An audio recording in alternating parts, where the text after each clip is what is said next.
Life goes on.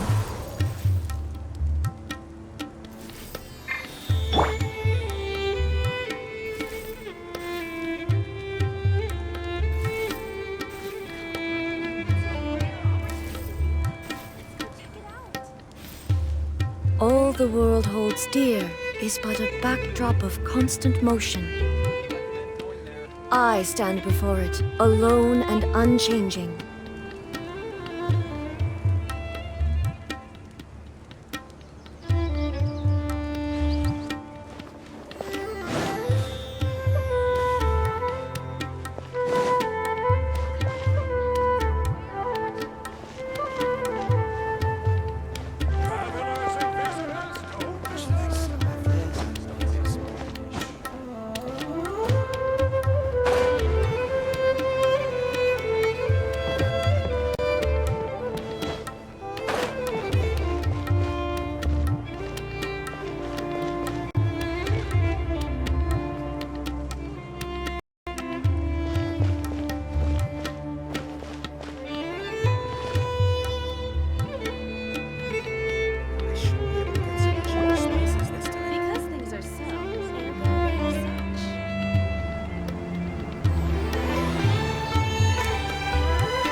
Just past this wall is the desert, huh? Oh, wow. Paimon remembers hearing people call this the Wall of Samiel. It's made to block sandstorms from the outside. Oh, if it's this tall, it's gotta be the divine work. Enough gawking. Come on, follow me. Huh?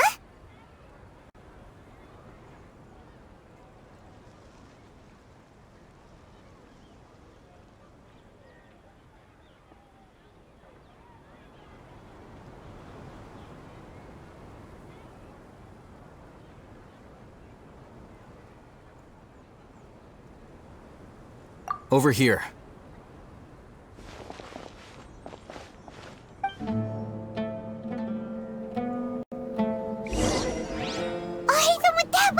Let's hurry up and follow him. Wonder what he's up to.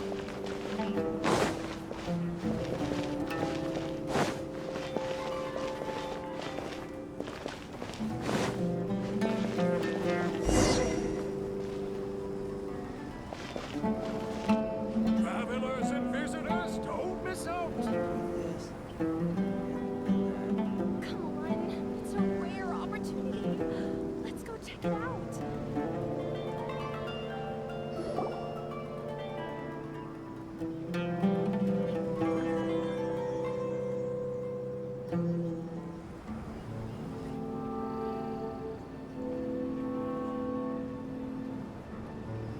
What the? Where did she go? How did we lose them? They were just here a second ago.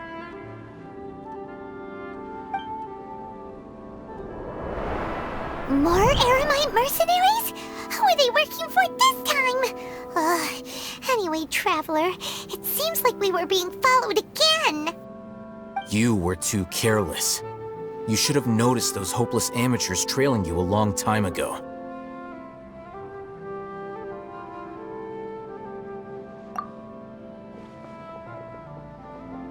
There's no need to thank me. I've never cared to keep track of personal favors. All I did was correct a mistake I happened to come across. It's a habit I developed at the academia. You really gave Paimon a scare, Alhaitham. We never thought we'd run into you here.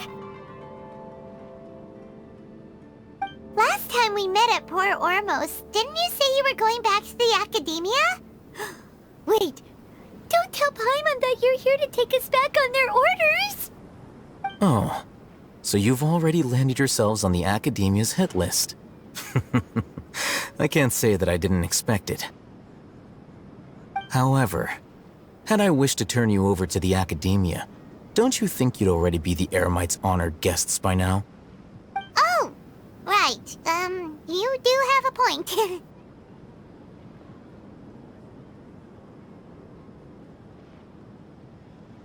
I have no interest in running errands for that project. As a scholar, I've always belonged to the camp that promotes researcher autonomy. And these days, you're more fascinating than anything the sages can offer.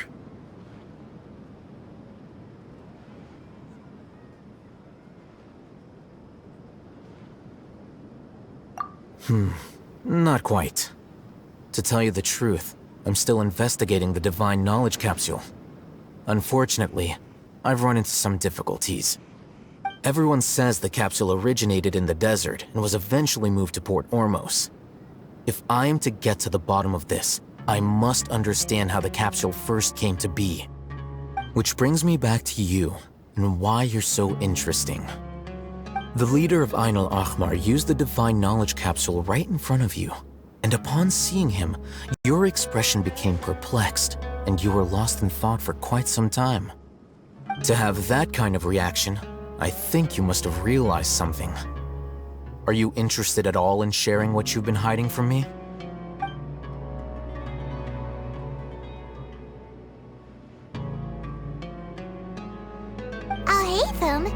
You really have a ridiculous eye for detail. What kind of person even notices or remembers stuff like that? So that's your answer. Well, I do work for the academia after all. So considering that, it is indeed wise to keep your cards close to your chest. But that does prove you do have some undisclosed information about the Divine Knowledge Capsule. Am I right?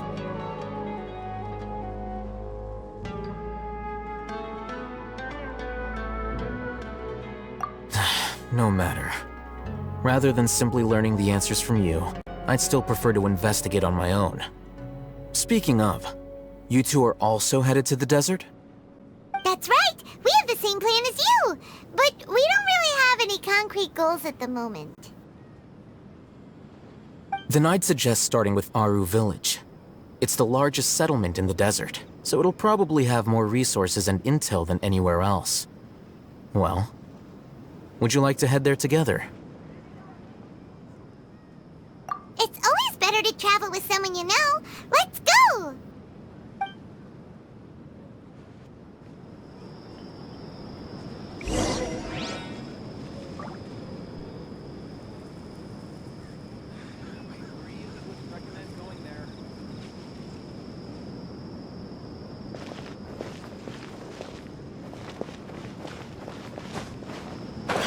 Travelers and visitors, don't miss out.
Before us lies Aru Village, the safe haven of the desert folk. Whoa, this landscape is really something else. What a cool place! Let's go check it out!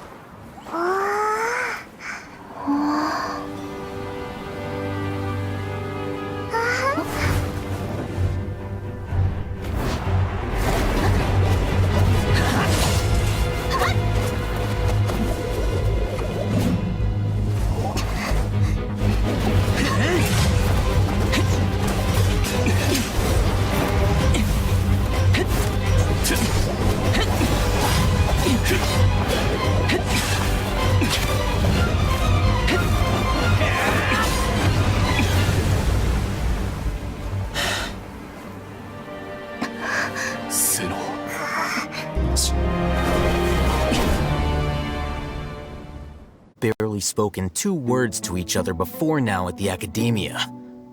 Would you care to enlighten me as to when and how I invited the General Mahamatra's wrath? Oh, Hatham. Do not think you can escape my judgment, just because you managed to escape my attack. Judgment? So that's how you'd characterize your actions here, is it? Or would elimination perhaps be a more accurate description? Had I used my full strength, not even this traveler would have been able to stop me. Though styled like an assassination, I sought only to ensure that my target would be unable to flee or resist. Standard practice for the Matra, as well you know. Seemed to me more like your own personal touch. Who is that, Al-Hatham? Did you call him General Mahamatra? Yes. General Mahamatra Sino, head of all the Matra at the Academia. He's a formidable hunter, and the ultimate nightmare for any who have committed academic crimes. You seem to have placed a lot of trust in Al-Hatham, to the point of blocking an attack for him. If I were you, I'd never choose to side with him. I wouldn't believe a single word that comes out of his mouth. I have been pursuing this scribe for a long time. I urge you, stand back and do not seek to defend him any longer. Has Al-Hatham done something wrong? Hyman doesn't think he's as bad as you've made him out to be. I won't waste my breath explaining things. Al-Hatham, I saw it during our fight. Take it out. The divine knowledge capsule you're hiding on your person. Unless you want me to retrieve it for myself. Very perceptive of you. Nothing escapes a Matra's senses. Wait, the divine knowledge capsule? Didn't it fall into the Matra's hands in Port Ormos?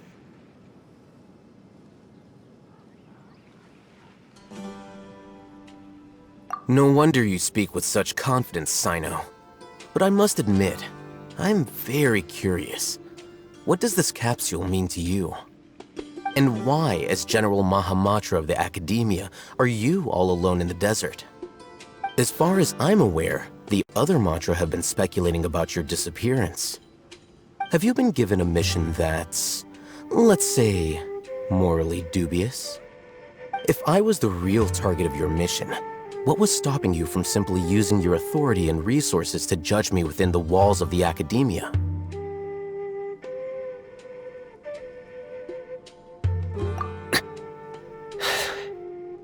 I should have known you'd be difficult to deal with. You two?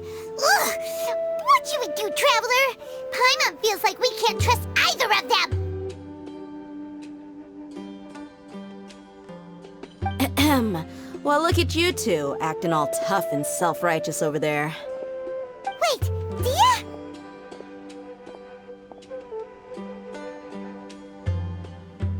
Great! Finally someone that we can trust! You gotta help us out here, otherwise these two are gonna start fighting again! Yeah, sure looks that way. 2 giants from the Academia duking it out once and for all. Not something you get to see every day, that's for sure.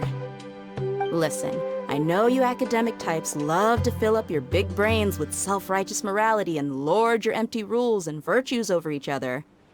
But how dare you bring your petty disputes into the safe haven of Aru Village? It seems like someone's gonna have to beat some sense into your thick skulls until you finally learn to respect these grounds.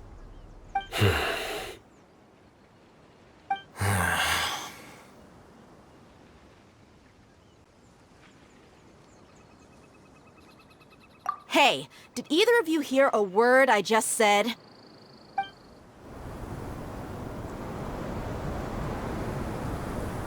Whoa, what's going on? The wind's so strong. Is this a sandstorm? Paimon's gonna get blown away! Another sandstorm? What's up with these recently? Hey! All of you, over here, quickly! We have to take cover! Someone's calling for us! Oh, this wind is too strong! Let's get over there! That sounded like Candace. Come on, you two. Jeez, are all of you academia folks such hard work? Move it! All right, stop yelling.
Well, this is pretty awkward. Hey, wanna play sardines with 3 people who wanna tear each other limb from limb? Sure, why not? Sounds fun. The air is so thick and heavy. Paimon can hardly keep floating anymore. My sincere apologies, everyone. This is the home of our village chief. I will have to ask you to make do with this small room until the sandstorm dies down. Please, let me introduce myself. I am Candace, protector of Aru Village.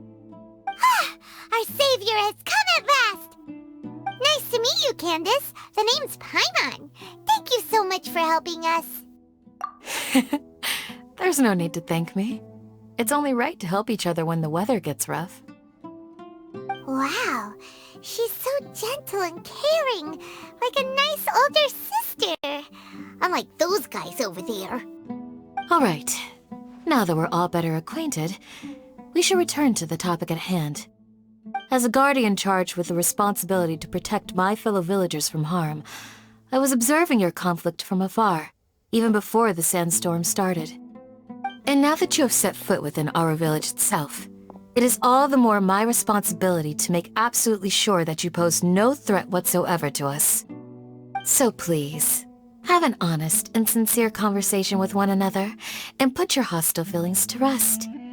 If anyone dares to start anything again while they are under this roof, I will not hesitate to send them out for some quality time with the creatures of the sandstorm. Oh, on second thought, Paimon may have misjudged Candace's character.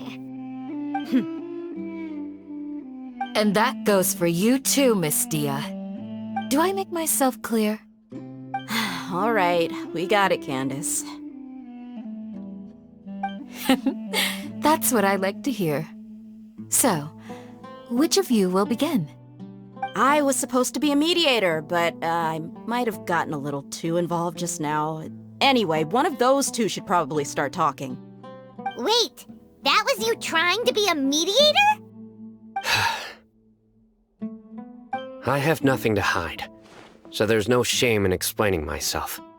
While Alhaitham wasn't wrong about the other Matra not knowing my whereabouts, It's not because I've been assigned a morally dubious mission. Rather, I've chosen to exile myself. Huh? Exile yourself? A little while ago, I discovered that there was data missing in the Academia's project planning and development files. What little they did report clearly did not match the project's actual progress. As General Mahamatra, I had the responsibility and authority to request an audit. However, to my surprise, the person responsible for the erroneous data was none other than Grand Sage Azar himself. I tried to investigate the issue myself before submitting a formal audit request, but I soon found that all leads and potential pieces of incriminating evidence were carefully concealed from me. I began to realize that they were cautious of me from the very beginning. Unsurprisingly, the Grand Sage rejected my audit request as soon as the submission reached his desk. He even said to me, "The power of the General Mahamatra is granted by the sages. You have no right to judge us." So they really are up to no good. I realized then that to the Grand Sage, the Matra are nothing more than tools for the sages to assert and maintain their control over knowledge. The vows that we took, the principles that we strive to uphold, they are meaningless to the academia of today.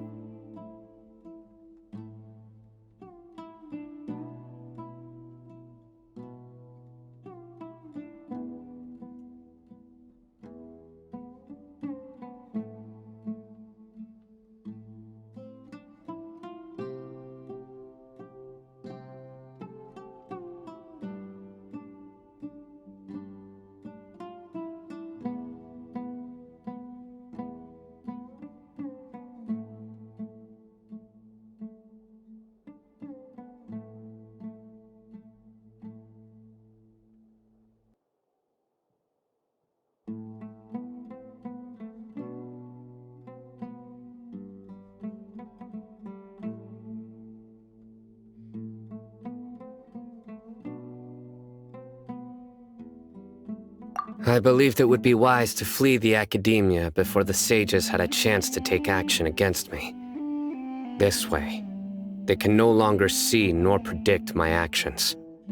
I will never give up on this investigation. There's no need for someone else to give me power or authority. Once I find the truth, I will administer judgment by my own name.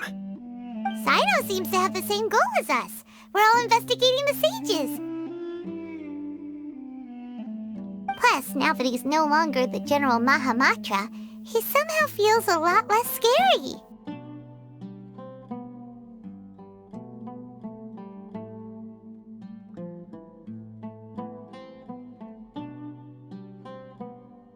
Well, Sino, if that's your story, then why did you see Alhaitham as a target? When I was investigating the matter in the academia, I overheard a conversation between Alhaitham and a sage. The sages asked you to investigate a blonde-haired traveler. Do you dispute this, Alhaitham? What? Like many parts of the project, this assignment was undocumented. Now throw in your suspicious behavior with the Divine Knowledge Capsule, and I think we deserve an explanation.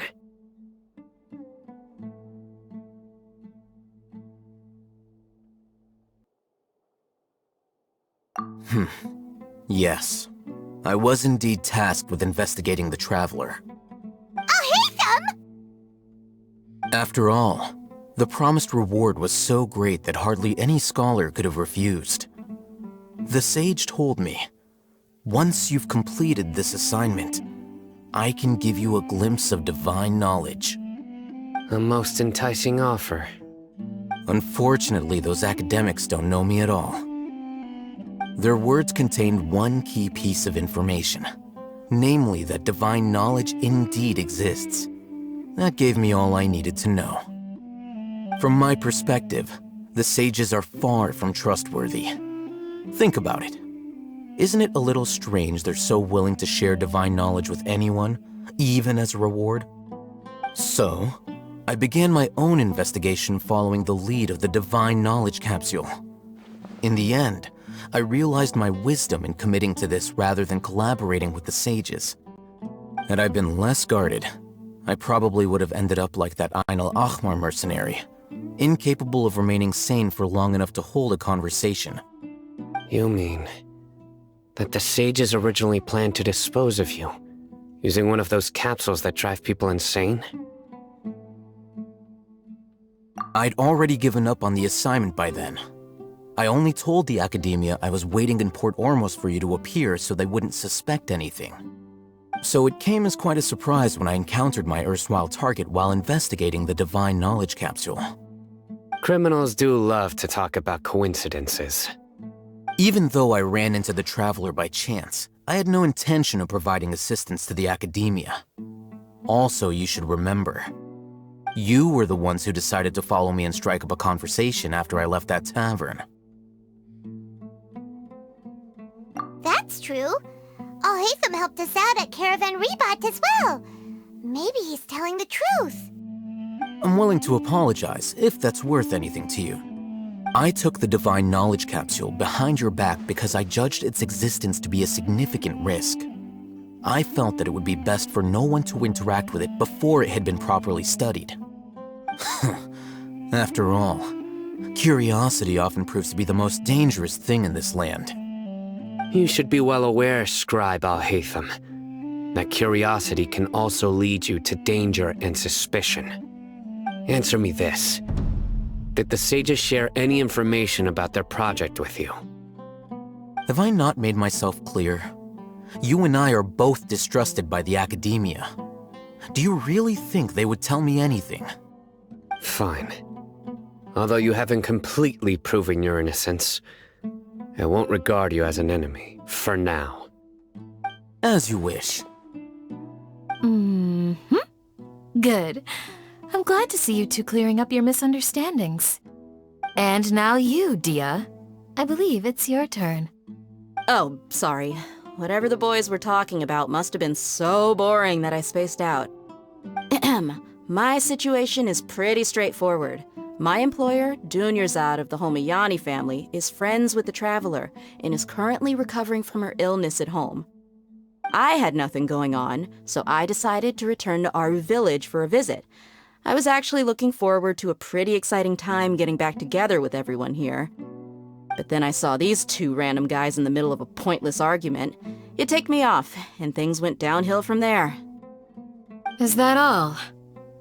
Well, I will admit that definitely sounds like your style. In that case, welcome back, Dia. That's more like it. I missed you all so much, Candace.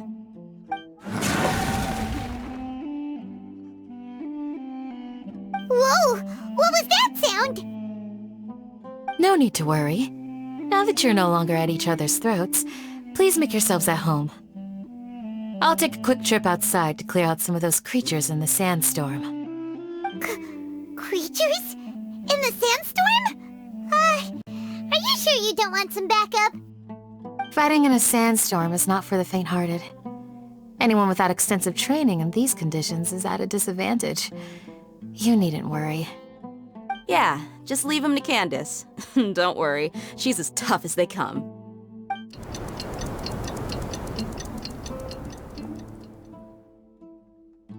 The wind's died down.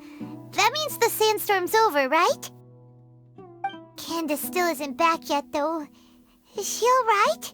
Maybe we should go out and check on her. When you put it that way, even I'm starting to feel a little worried. All right, let's go. We've been here long enough, and the boys are as chatty as the floor.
you're still fighting? You've been out here dealing with these creatures the entire time?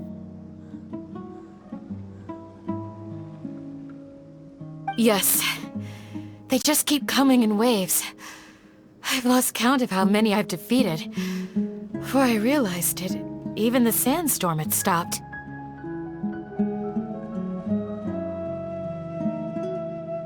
Ah! Here comes another wave! Leave this round to us. I got interrupted earlier, but now I have something to take my anger out on. It's been quite a while since I've seen the Flame Mane in action. I'll leave these to you then. I'll be sure to put on a good show. Let's go!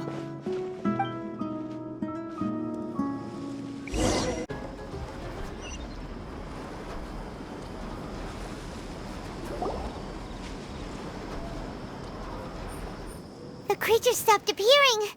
Was that the last of them? What we fought just now was probably the aftermath of the sandstorm. So we should be safe for the time being. Well fought, everyone. No injuries, I hope. Huh? Who are you? Ah, my apologies. I haven't had a chance to greet you yet. I had my hands full taking care of the village's elderly and children. I am the chief of Aru village. Everyone usually calls me Uncle Anpu.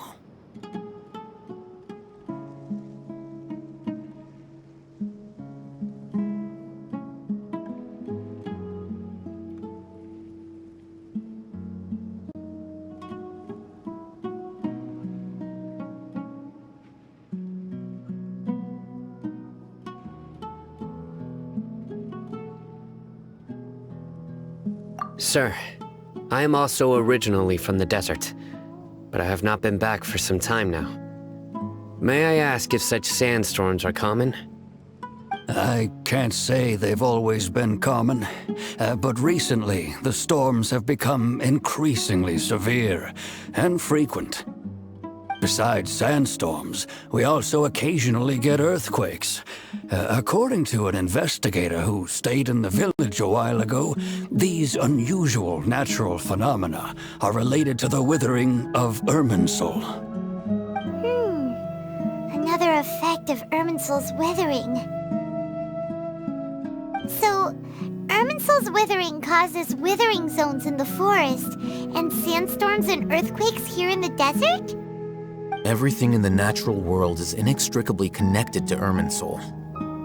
These regional symptoms can indeed be a reflection of Irminsul's present state. Everyone in Aru village needs to take good care of themselves. Speaking of which, why haven't I seen a single village keeper since I got here? Village keeper? Who are they? Village guards like Candace? Does your curiosity know no bounds?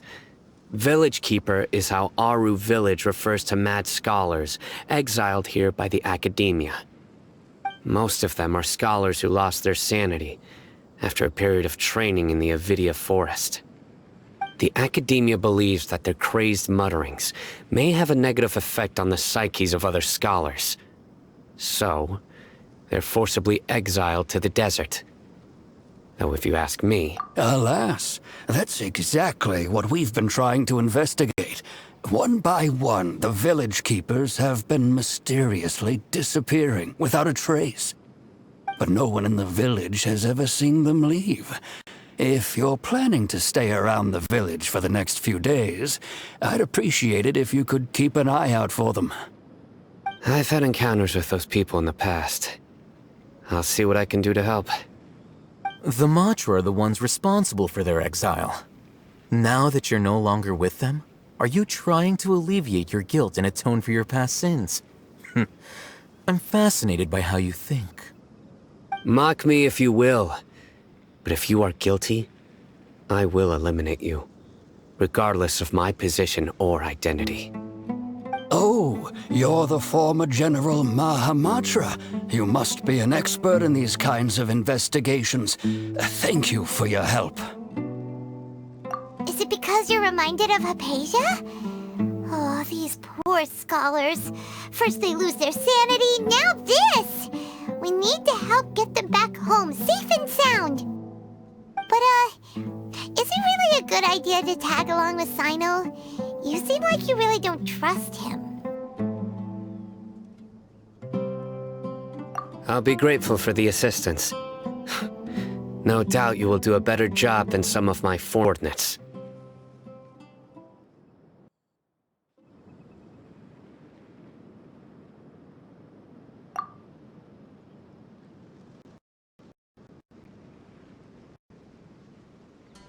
Let's start by finding a spot to share what we know so far.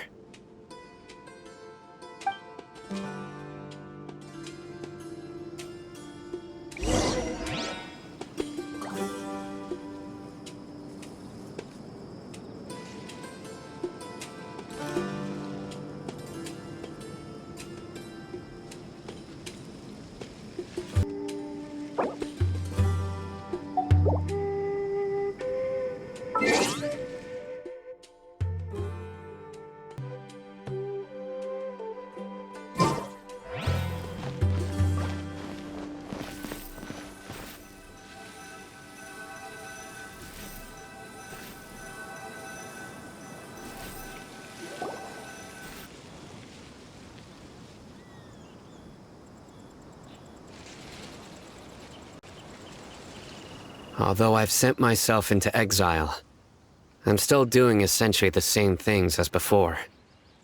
Do you still have any questions for me before we start our investigation? One of my former subordinates told me that this title has its origins in a strange incident. The Academia has long exiled mad scholars to Aru Village. A mysterious phenomenon exists here. When mad scholars first arrive, they are as incoherent and deranged as before.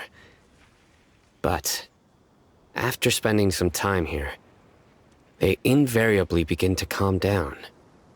Initially, the people of Aru Village greatly resented having to take in the mad scholars. But a strange incident one night changed that. Aru Village was struck by the strongest earthquake in living memory. Seeing buildings on the verge of collapse all around him, the then chief of the village was preparing to take everyone to safety. Suddenly, he noticed a mad scholar crouching in a corner, caressing the ground with his hands. A soft, green light radiated from him, like a divine glow against the backdrop of night. Despite the powerful tremors that ripped through the ground that night, all the houses remained upright, almost as if they had grown roots reaching deep into the ground. In the end, not a single building collapsed, and no one was hurt. After that, the people of Aru Village treated the mad scholars with greater kindness, and began to refer to them as the village keepers. The soft green light? A mad scholar protecting Aru Village? What do you make of it, Traveler? Paimon thinks so too. Actually, Sino, do you know if any of the mad scholars continued to wear their Akasha terminals at Aru Village? In theory, they would continue wearing them so the Academia could still monitor their activities.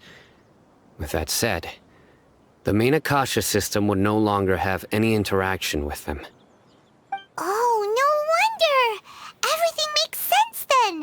Add in the fact that they calmed down, it was probably Nahida who calmed them. If you are able to draw a conclusion from this one story alone, then it appears you possess much more information than I do. So, what do you make of the story?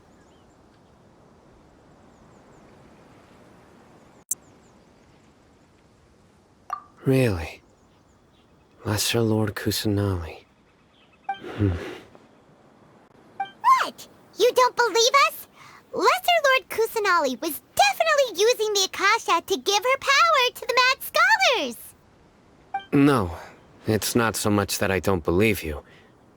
I'm just struck by your reasoning. Lesser Lord Kusanali the current Dendro Archon. Is she really active in SUMERU? The Academia has always placed far greater importance on the late Greater Lord Rukkhadevata. They've more or less ignored Lesser Lord Kusanali, and I've never had any reason to doubt their views. In addition, I've never heard any stories about Lesser Lord Kusanali and her deeds. To me, she might as well have been a god that never existed. No way! Nahida definitely exists! She's a... how should Paimon put it? She's a good Archon who's kind and wise. Even if she says weird stuff sometimes. I've spent many years interrogating criminals, so I can easily tell when someone is lying. Good! Then you should know that we're telling the truth. That look in your eyes. I've never seen that from a liar. You two really must have met Lesser Lord Kusanali. How can this be? To think, our Archon has been amongst us this entire time. Alright, now it's our turn to put our skills to good use for this investigation. But easier said than done, especially since we don't have any leads. Maybe we can start by knocking on some doors. Excuse me, are you here to help me find my grandpa? Huh? Who are you? By the sounds of it, a resident of this village. My name is Isak. You'll help me find my grandpa, right? Is your grandpa a mad scholar? Hey, don't say that. Grandpa is just Grandpa. Why do you have to call him that? It's not like he's a bad person or anything.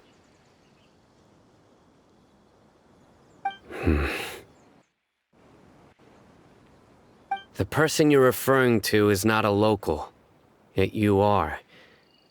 Why do you call him Grandpa? Grandpa is just Grandpa. He's my family. I heard everything you said to the village chief. Please, you gotta take me with you. I want to find my grandpa. I swear I'll help. I won't be a nuisance.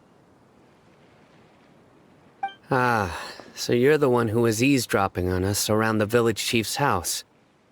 I was planning to go out and take care of whoever it was, but I had a vague feeling that they didn't harbor any ill intent. Whoa. Hatham wasn't kidding about Matra having sharp senses. Sino, he's just a kid. All he wants is to find his grandpa. Let's find a way to help him. Sorry, I was only listening in because I wanted to know where Grandpa went. Honest. If you don't believe me, you can ask Miss Candace. All right. But first, let's confirm the facts with Candace.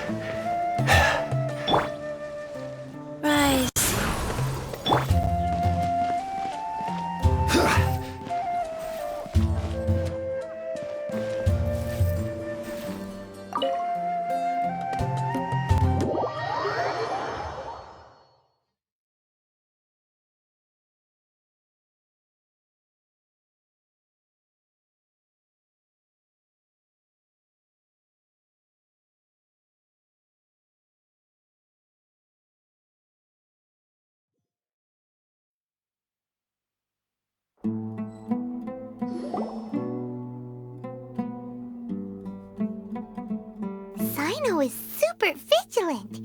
Is this what all the Matra are like? Ah, you're back already. We just wanted to confirm something with you. Do you know a boy by the name of Isak? I had a feeling he'd go looking for you. Huh? You knew this would happen? Yes. Although he tried his best to stay hidden, I still noticed him eavesdropping outside the window. He really wants to get his grandfather back. Isak's parents were both Eremite mercenaries who rarely returned to the village after finding employment in the city. He was raised by his grandfather. Unfortunately, it was only a few years before his grandpa passed away. Isak was still very young at the time, so various families in the village took turns caring for him so he could survive. Later, an elderly mad scholar arrived at the village. Isak thought the scholar bore a striking resemblance to his grandfather, and thus often spied on the man. However, the scholar was unkempt in appearance and incoherent in speech. Although Isak referred to the man as his grandpa, he was afraid and didn't dare to approach him. One summer night, the oft-mumbling and bumbling grandpa suddenly calmed down and seemed to become more lucid. He even noticed Isak hiding in the distance. So Grandpa walked up to Isak and patted him on the head. He even took Isak to the entrance of the village, where he patiently taught the boy the names of the stars, and accompanied Isak until he fell asleep.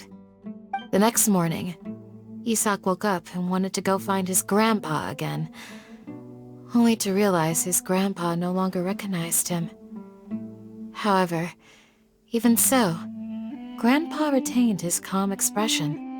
It's said that those who saw the scholar claimed he no longer appeared to be crazy, but appeared to be living in his own world, almost as if he were sleepwalking. Isak was thrilled that his grandpa was able to find peace, and would follow him all the time, asking him things like, "Grandpa, want me to take you somewhere fun?" Or, "Grandpa, could you tell me stories about the stars again?" All this somehow just makes Paimon feel really sad. It seems like they both deserve so much better. Perhaps. Nearly everyone who lives in the desert has some form of hardship or regret. But even so, we must still continue on with our lives. It's also my reason for fighting. I must continue to protect this land.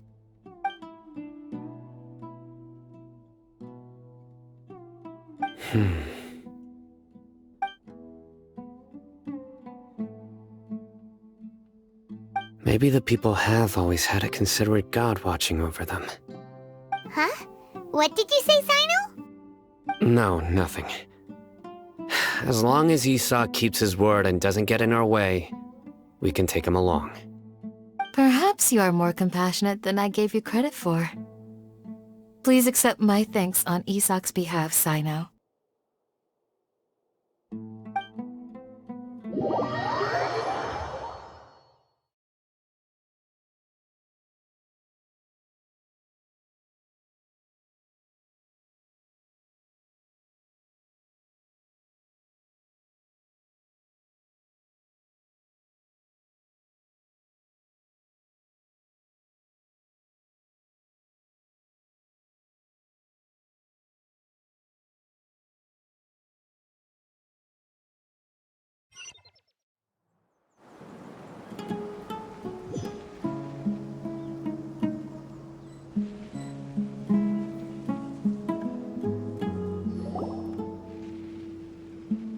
Hey, Isak!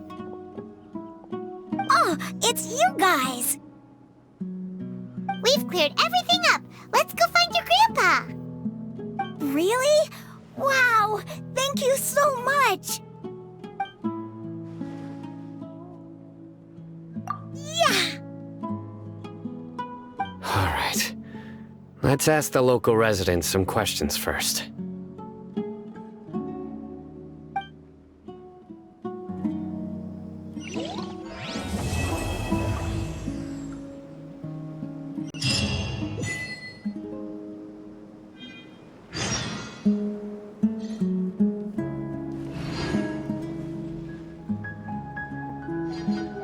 On vacation, you got pretty green eyes. I can see them dollar signs, girl. Oh yeah, I heard that you addicted to them sands now, girl.